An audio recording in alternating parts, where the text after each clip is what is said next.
ஸ்ரீ கர்க சம்ஹிதை 16ஆம் அத்தியாயம்.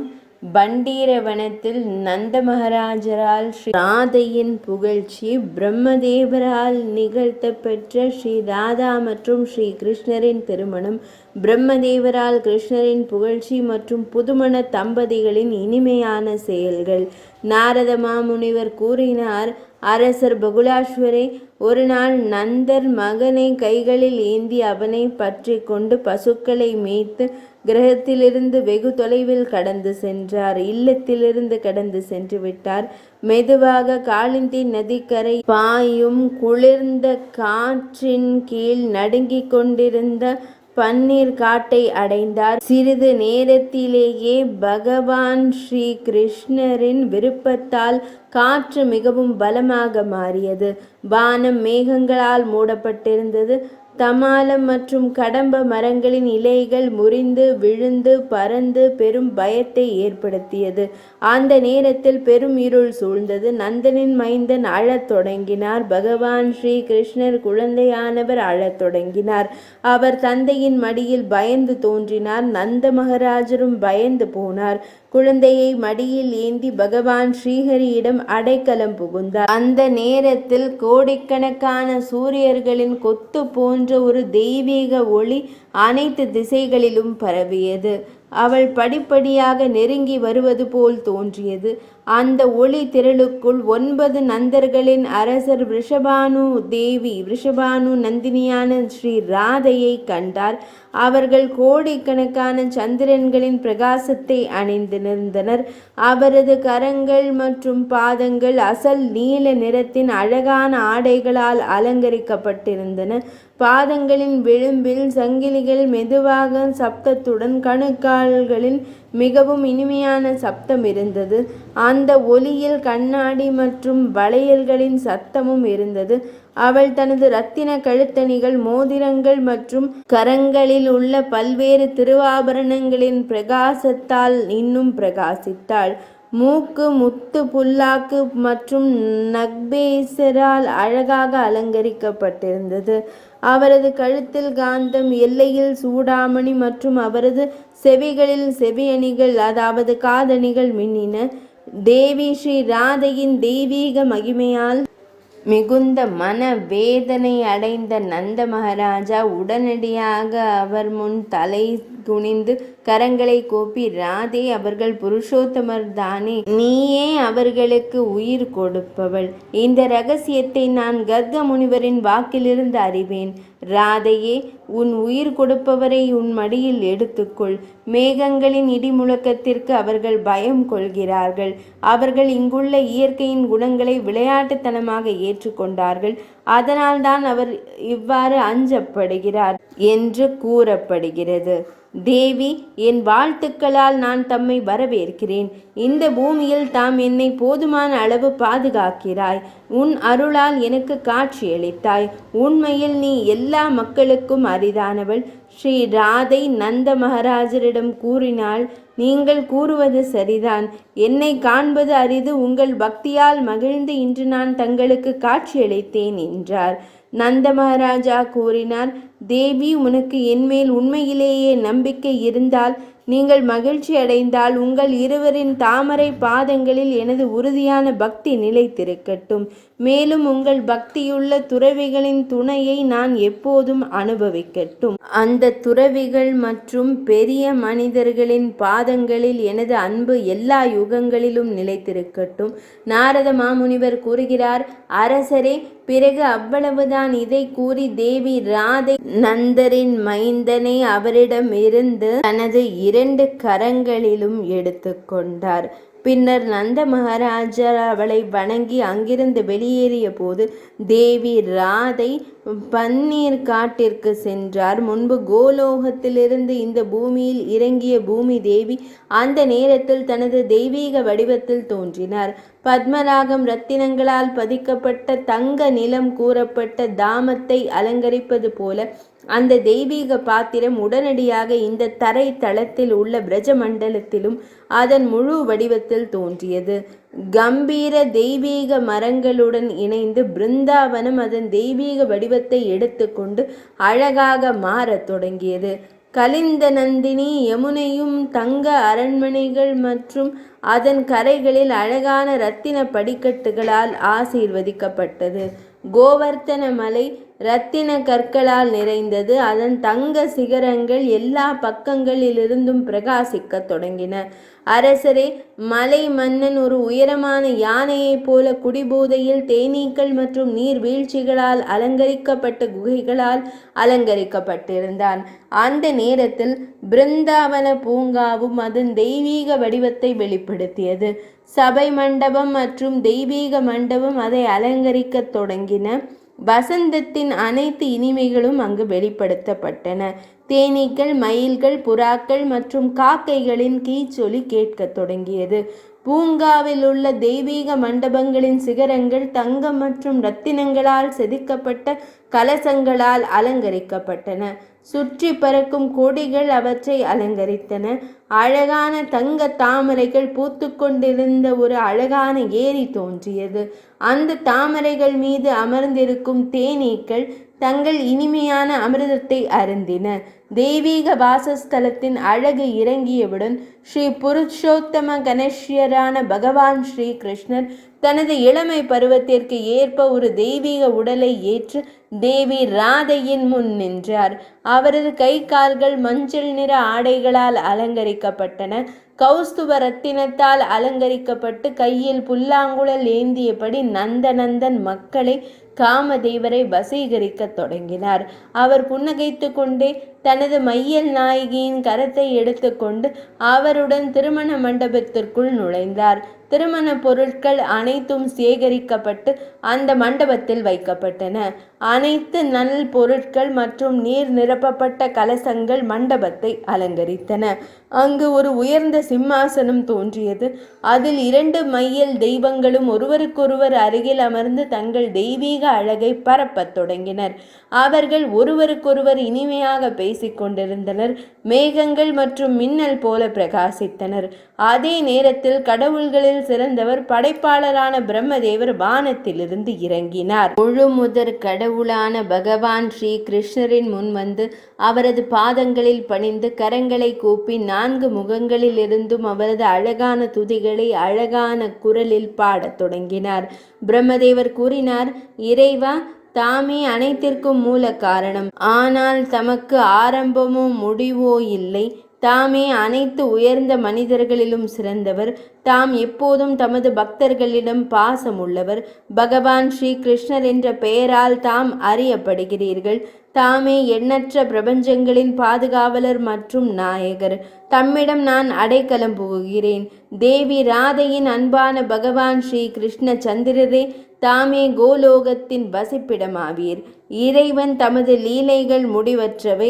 இந்த விளையாட்டுத்தனமான தேவி ராதை தம்முடன் தனது சொந்த உலகில் நித்திய வசிப்பிடத்தில் அழகான லீலைகளை செய்கிறாள். ஸ்ரீ வைகுந்த நாதனாக வசிக்கும் போது இந்த ரிஷபானு நந்தினி ரிஷபானு தேவரின் திருமகளாவால் தம்மை லக்ஷ்மியாக அலங்கரிக்கிறாள்.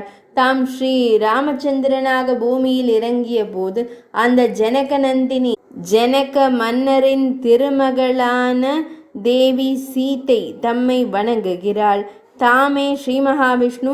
இந்த கமலவன்ஷி தாமரை காட்டில் வசிப்பவள் கமலாதேவி. தாம் யக்ஞ புருஷனின் வடிவத்தை எடுக்கும்போது இந்த ஸ்ரீஜி தங்களுடன் தட்சிணை வடிவில் வசிக்கிறார். தாங்கள் கணங்களின் மணிமகுடம். அவர் மனைவியர்களின் முதன்மையானவள். தாங்கள் நரசிங்கமாக இருக்கும்போது அவள் உங்கள் இதயத்தில் வசித்தாள்.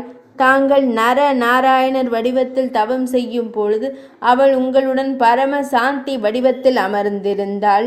தாங்கள் எந்த வடிவத்தில் வாழ்ந்தாலும் அவள் ஒரு நிழல் போல உங்களுடன் தங்கி அதற்கேற்ப ஒரு உடலை எடுத்துக்கொள்கிறாள்.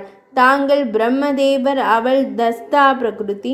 தாங்கள் கால வடிவத்தில் இருக்கும்போது அவை பிரதான் இயற்கை என்று அழைக்கப்படுகின்றன.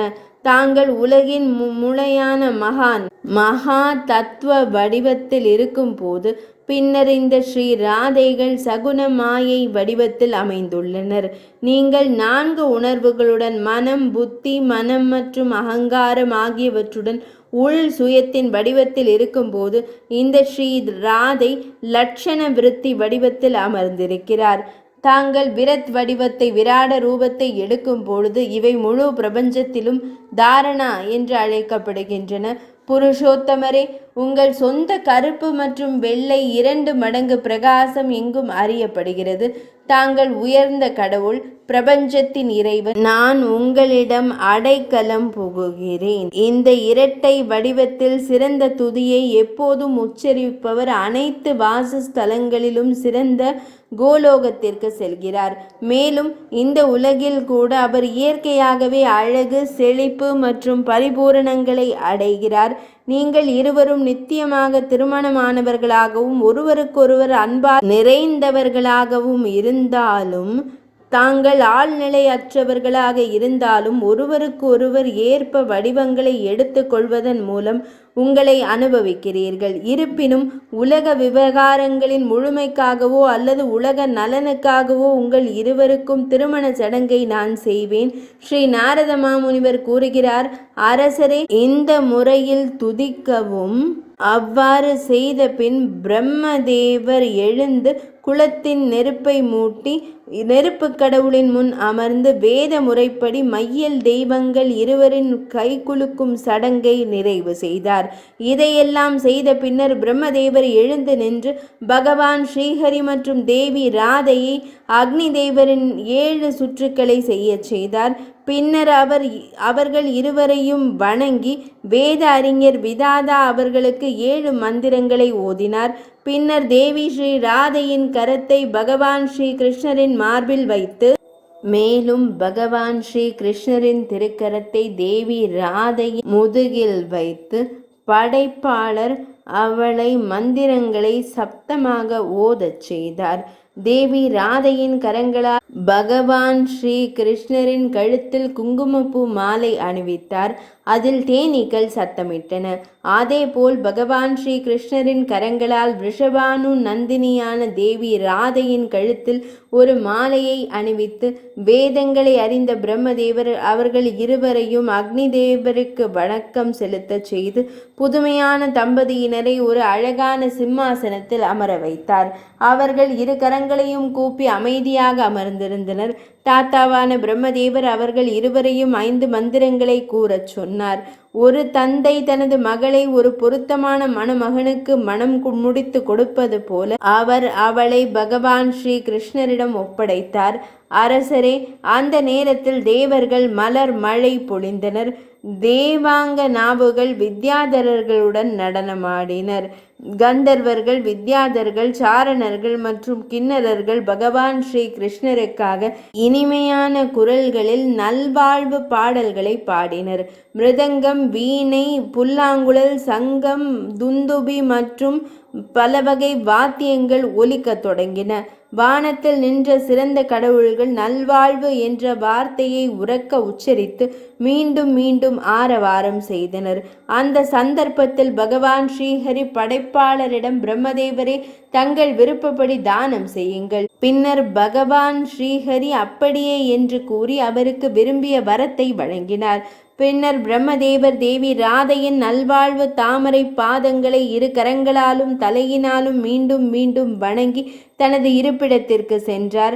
அந்த நேரத்தில் அவர் குனிந்து வெளியேறும்போது பிரம்மதேவர் மிகுந்த மகிழ்ச்சியால் நிறைந்தார். பின்னர் தோட்ட கட்டிடத்தில் அன்பானவர் வழங்கிய தெய்வீக மற்றும் அழகான 4 மடங்கு உணவை முழுமுதற் கடவுளான கடவுள் புன்னகையுடன் ஏற்றுக்கொண்டார். மேலும் ராதையும் கிருஷ்ணரின் கரங்களில் இருந்து 4 மடங்கு உணவை ஏற்றுக்கொண்டு அவர் கொடுத்த பான் சுபானியை உட்கொண்டார். பின்னர் பகவான் ஸ்ரீஹரி பிரியையின் கரத்தை தனது கரத்தால் பிடித்து கொண்டு கிணற்றை நோக்கி சென்றார். அவை 2ம் இனிமையானவை. பக்ஷ்ய, போஜ்ய, லேகிய, சோஷ்ய இவையே இங்கு 4 வகை. அவர்கள் விருந்தாவனம், யமுனை மற்றும் காட்டு புல்லர்களை கண்டுகொண்டே முன்னோக்கி நகர்ந்தனர். அழகிய தோப்புகள் மற்றும் தோப்புகளில் ஒரு கிளைக்கு பின்னால் புன்னகைத்து கொண்டே மறைந்திருந்த பகவான் ஸ்ரீ கிருஷ்ணரை கண்ட தேவி ராதை பின்னால் இருந்து வந்து அவரது மஞ்சள் அங்கியின் நுனியை பற்றி கொண்டார். பின்னர் தேவி ராதையும் மாதவனின் தாமரை போன்ற கரங்களிலிருந்து நழுவி யமுனை தோப்பில் ஒளிந்து கொண்டு அவளுடைய கணுக்கால் மற்றும் பாதங்களின் சப்தத்தை வெளிப்படுத்தினார். பகவான் ஸ்ரீஹரியின் ஒரு கை நீளத்திற்கு அவள் இருந்தபோது அவள் எழுந்து மீண்டும் ஓடிவிட்டாள்.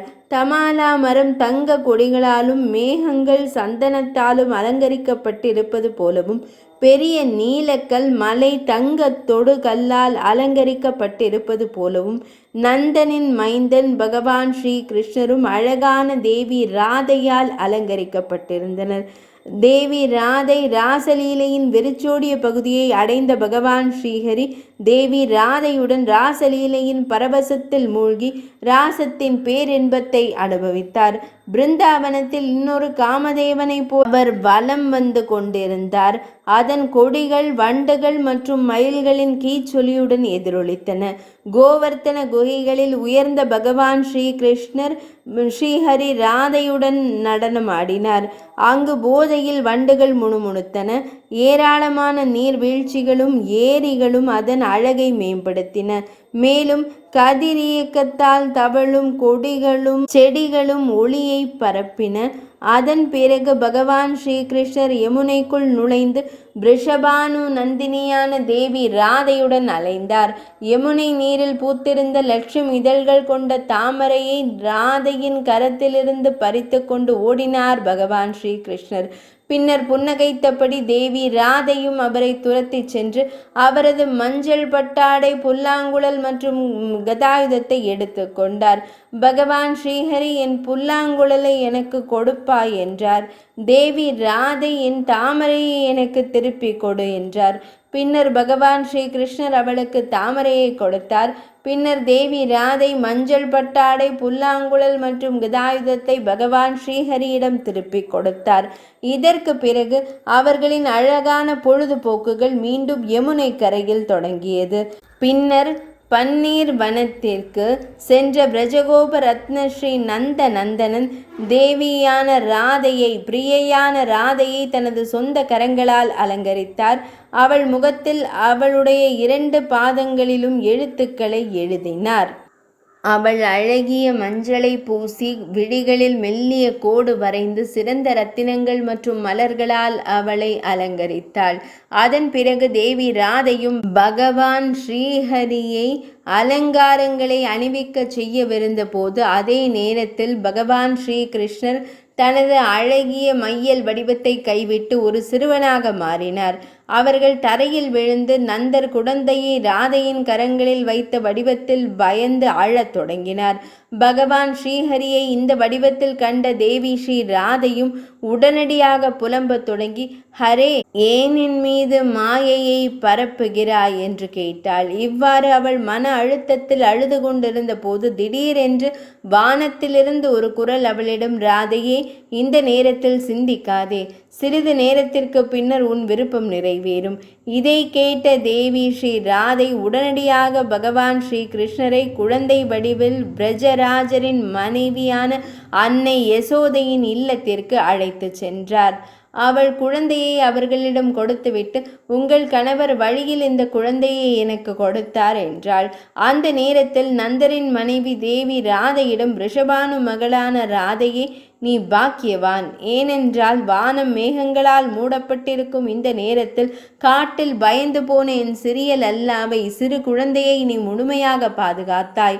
இதை கூறி நந்தராணியான அன்னை யசோதை தேவி ராதையை நன்றாக பாராட்டினாள். அவளுடைய நற்பண்புகளை பாராட்டினாள். இது ரிஷபானு நந்தினியான தேவி ஸ்ரீ ராதையை மிகவும் மகிழ்ச்சி அடைய செய்தது. அவள் அன்னை யசோதையின் கட்டளையை ஏற்று மெதுவாக தன் இல்லத்திற்கு சென்றாள்.